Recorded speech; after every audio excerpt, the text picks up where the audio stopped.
ಇವತ್ತು ಶನಿವಾರ ಸಂಜೆ ಇನ್ನೇನು ಇವಾಗ ಮಧ್ಯಾಹ್ನ ಮುಗೀತಾ ಬರ್ತಾಯಿದೆ, ಅಂದರೆ 3 ಮುಕ್ಕಾಲಾಯಿತು. ಸೊ ನಾವು ಇವಾಗ ಹೊರಟಿರೋ ದೇವಸ್ಥಾನ ದೊಮಲೂರಿನಲ್ಲಿರುವ ಸೂರ್ಯನಾರಾಯಣ ದೇವಾಲಯಕ್ಕೆ ಹೊರಟಿದ್ದೀವಿ. ಸೊ ಸೂರ್ಯನಾರಾಯಣ ದೇವಸ್ಥಾನದ ಗೋಪುರ ಮತ್ತು ಮುಖ್ಯ ದ್ವಾರ ಇದು. ಪೂಜಾರಿಗಳು ಬೀಗ ತೆಗಿತಾ ಇದ್ದಾರೆ 5 ಗಂಟೆಗೆ. ಇದು ಸಂಜೆ ಓಪನ್ನು. ಬೆಳಗಿನ ಜಾವ ಬೆಳಗ್ಗೆ 5 ಗಂಟೆಯಿಂದ 12 ಗಂಟೆವರೆಗೂ ಓಪನ್ ಇರುತ್ತೆ, ಮತ್ತು ಸಂಜೆ 5 ಗಂಟೆಯಿಂದ ತೆಗಿತಾರೆ. ಸೊ ನಾವು ಇದನ್ನು ಇನ್ಸ್ಟಾಗ್ರಾಮಲ್ಲಿ ನೋಡಿಕೊಂಡು ಈ ದೇವಸ್ಥಾನನ ಗೂಗಲ್ ರೂಟ್ ಮ್ಯಾಪ್ ಹಾಕ್ಕೊಂಡು ಹೋಗಿದ್ದು. ಸುಮಾರು ನಮ್ಮ ಮನೆಯಿಂದ ಒಂದು 15 ಕಿಲೋಮೀಟರ್ ಇತ್ತು ಈ ದೇವಸ್ಥಾನಕ್ಕೆ. ಸೊ ಆದರೂ 2 ವೀಲರಲ್ಲಿ ನಾವು ಹೋದ್ವಿ. ಬರ್ತಾ ಮಾತ್ರ ಮಳೆ ಬಂದ್ಬಿಡ್ತು ಸ್ವಲ್ಪ. ಅಲ್ಲೇ ದೇವಸ್ಥಾನ ಸ್ವಲ್ಪ ಬಿಟ್ಟು ಮೇನ್ ರೋಡಿಗೆ ಬಂದಿದ ತಕ್ಷಣ ಮಳೆ ಬಂತು. ಸೊ ಅಲ್ಲಿ ಸ್ವಲ್ಪ ಕಾಲ ಆಯಿತು, ನಮ್ಗೆ 1 ಅವರ್ ಮಳೆ ಅಂತ ಅಲ್ಲೇ ನಿಂತ್ಬಿಟ್ವಿ ಒಂದು ಬಸ್ ಸ್ಟಾಪಲ್ಲೇ. ಅಂದರೆ 2 ವೀಲರ್ ಅಲ್ವಾ, ಅದಕ್ಕೆ ಬಸ್ ಸ್ಟಾಪಲ್ಲೇ ಇದ್ವಿ. ಸೊ ಇದು ಬಸ್ ಸ್ಟಾಪ್ ದೊಮ್ಲೂರು ಬಸ್ ಸ್ಟಾಪಿಗೆ ಬಂದುಬಿಟ್ಟು ಅಲ್ಲಿಂದ ಒಳಗಡೆ ಇದೆ ದೇವಸ್ಥಾನ. ಸೊ ಒಂದು ಕಿಲೋಮೀಟ್ರ್ ಅಷ್ಟು ಇರ್ಬೋದು ಸುಮಾರು. ಸೊ ದೇವಸ್ಥಾನ ಒಳಗಡೆ ಅಂತೂ ತುಂಬ ಚೆನ್ನಾಗಿದೆ, ಯಾಕಂದರೆ ಸುತ್ತ ಮಾರ್ಬಲ್ಲು, ಮತ್ತು ದೇವಸ್ಥಾನದ ಒಂದು ಚೂರು ಧೂಳು ಎಲ್ಲೂ ಕಾಣಿಸಿಲ್ಲ, ಮತ್ತು ಒಂದಿಷ್ಟು ಡಸ್ಟು ಕೂಡ ಎಲ್ಲೂ ಇಲ್ಲ. ಮತ್ತು ಅಲ್ಲೆಲ್ಲ ಅವಾಗವಾಗ ಕ್ಲೀನ್ ಮಾಡ್ತಾಯಿದ್ರು, ಒರೆಸ್ತಾಯಿದ್ರು, ಗುಡಿಸ್ತಾಯಿದ್ರು.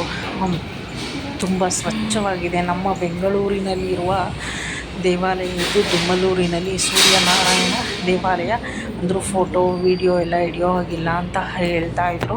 ಆದರೂ ಅವ್ರು ಕಣ್ಣು ತಪ್ಪಿಸಿ ಇಷ್ಟು ಮಾತ್ರ ನನಗೆ ಎಷ್ಟು ಸಾಧ್ಯನೋ ಅಷ್ಟು ಹಿಡಿದಿದ್ದೀನಿ. ಸೊ ಯಾಕಂದರೆ ಮತ್ತೆ ನಾವು ಅಲ್ಲಿ ಹೋಗ್ತೀವೋ ಇಲ್ವೋ ಗೊತ್ತಿಲ್ಲ, ಆದರೆ ದೇವಸ್ಥಾನ ನೋಡೋಕ್ಕಂತೂ ತುಂಬ ಅದ್ಭುತವಾಗಿದೆ, ತುಂಬ ಚೆನ್ನಾಗಿದೆ ದೇವಸ್ಥಾನ ಮಾತ್ರ.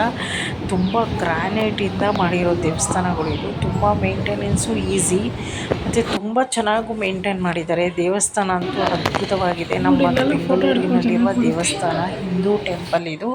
ಸೊ ಇದು ಶಿವನ ದೇವಾಲಯ ನೋಡಿ, ತುಂಬ ಚೆನ್ನಾಗಿ ಅಲಂಕಾರ ಮಾಡಿದ್ದು. ಮತ್ತು ಒಂದು ಸುತ್ತ ನೋಡಿದ್ರೂ ಎಲ್ಲೂ ನೋಡಿದ್ರು ನಿಶಬ್ದವಾದ ವಾತಾವರಣ, ಒಂದು ದೈವಿಕ ಶಕ್ತಿ ಅಲ್ಲಿದೆ ಅಂತ ನಾನು ಹೇಳೋಕ್ಕೆ ಇಷ್ಟಪಡ್ತೀನಿ. ಅಷ್ಟು ಸ್ವಚ್ಛತೆ ಇದೆ ನೋಡಿ. ನೆಲ ಕೂಡ ಅಷ್ಟು ಸುಂದರವಾಗಿ ಕ್ಲೀನಾಗಿ ಇದೆ. ಇದು ಗರುಡಗಂಬ, ಅಂದರೆ ಮುಖ್ಯ ದ್ವಾರದ ಅಲ್ಲಿ ಮುಂದೆ ಇರೋದು ಗರುಡಗಂಬ ಅಂತ ನಾನು ಹೇಳ್ತೇನೆ.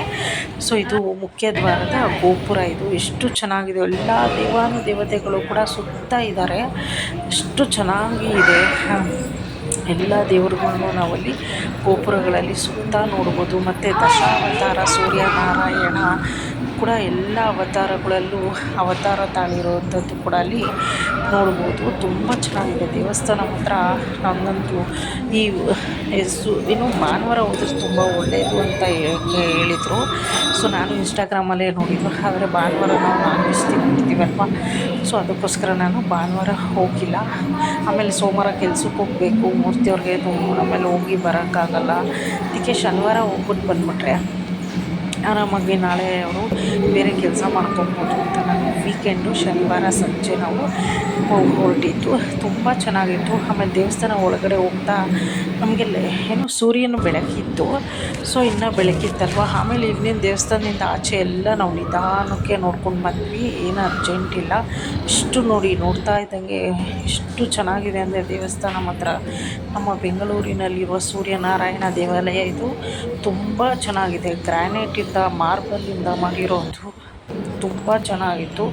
ಅಂತೂ ನಾನು ಆ ದೇವಸ್ಥಾನ ಸುತ್ತ ನೋಡ್ತಾ ಇದ್ದೆ, ಕಳೆದೋಗ್ಬಿಟ್ಟಿದ್ದೆ ನಾನೇ, ಅಷ್ಟು ಚೆನ್ನಾಗಿದೆ ದೇವಸ್ಥಾನ ಮಾತ್ರ. ನಮ್ಮ ಬೆಂಗಳೂರಿನಲ್ಲಿ ಇಷ್ಟು ಮೇಂಟೆನ್ಸ್ ಮಾಡಿದಾರಲ್ಲ, ಇಷ್ಟು ಚೆನ್ನಾಗಿದೆ ದೇವಸ್ಥಾನ ಅಂತ ಖುಷಿಯಾಯಿತು. ಅಮ್ಮನವರಿಗೆ ತುಂಬ ಚೆನ್ನಾಗಿ ಅಲಂಕಾರ ಮಾಡಿದ್ದಾರೆ. ಮತ್ತು ಮಧ್ಯದಲ್ಲಿ ಇರುವುದೇ ಸೂರ್ಯನಾರಾಯಣ ದೇವಸ್ಥಾನ, ಸೆಂಟರ್ ಆಫ್ ಅಟ್ರಾಕ್ಷನ್ ಅದೇ ದೇವರು. ಸೊ ಅದ್ರ ಮುಂಭಾಗ ಕೋದಂಡರಾಮಸ್ವಾಮಿ ದೇವಸ್ಥಾನ ಇದೆ.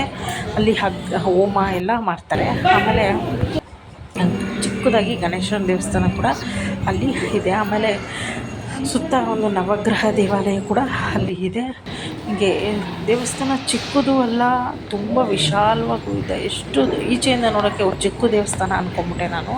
ಒಳಗಡೆ ಹೋದ್ಮೇಲಂತೂ ನಂಗೆ ತುಂಬ ಇಷ್ಟ ಆಯಿತು. ಪೀಸ್ ಆಫ್ ಮೈಂಡ್ ಅಂತಾರಲ್ಲ ಆ ಥರ ಒಂದು ಇತ್ತು. ಎಷ್ಟೊತ್ತು ನಾವು ಒಂದು ಅರ್ಧ ಗಂಟೆ ಅಲ್ಲೇ ಕೂತಿದ್ವಿ, ಸುತ್ತ ನೋಡಿದ್ವಿ, ಎಷ್ಟಾಗುತ್ತೋ ಅಷ್ಟು. ಇದು ನಾವು ಹೊರಗಡೆ ಬರ್ತಾ ಎಲ್ಲ ಲೈಟ್ ಆನ್ ಆಗ್ತಾಯಿದ್ರು. ಆ ಒಂದು ವಿಡಿಯೋ ನೈಟ್ ಹೊತ್ತು ನೋಡಿದ್ರೆ ಇನ್ನೂ ಚೆನ್ನಾಗಿರುತ್ತೆ. ಅಂದರೆ ಹತ್ತಿರದಲ್ಲಿರೋರು ಮಳೆ ಗಿಳೆ ಇಲ್ಲ ಅಂದರೆ ಹೋಗಿ ನೋಡ್ಕೊಂಡು ಬನ್ನಿ. ಪಕ್ಕದಲ್ಲೇ ಇರೋದು ಕಲ್ಯಾಣ ಮಂಟಪ, ಅಂದರೆ ಮದುವೆ ಮಾಡೋದು ಆ ಥರ ಶುಭ ಕಾರ್ಯಗಳಿಗೆಲ್ಲ ಅಲ್ಲಿ ಪಕ್ಕದಲ್ಲಿ ಒಂದು ಕಲ್ಯಾಣ ಮಂಟಪ ಇದೆ. ಅಂದರೆ ಚಿಕ್ಕದಾಗಿದೆಯೋ ಏನೋ ನಂಗೆ ಗೊತ್ತಿಲ್ಲ, ಈಚೆಯಿಂದ ಹಿಡ್ದಿರೋದು ಅಷ್ಟೇ. ಯಾರಿಗಾದ್ರೂ ಅನುಕೂಲ ಆಗುತ್ತೆ ಅಂತ ಹಿಡ್ದಿದ್ದು. ನಮ್ಮ ಹಿಂದೆ ಈಚೆ ಬಂದಮೇಲೆ ಒಂದು ರೀಲ್ಸ್ ಮಾಡೋಣ ಅಂತ ಮಾಡ್ಕೋತಾ ಇದ್ಲು.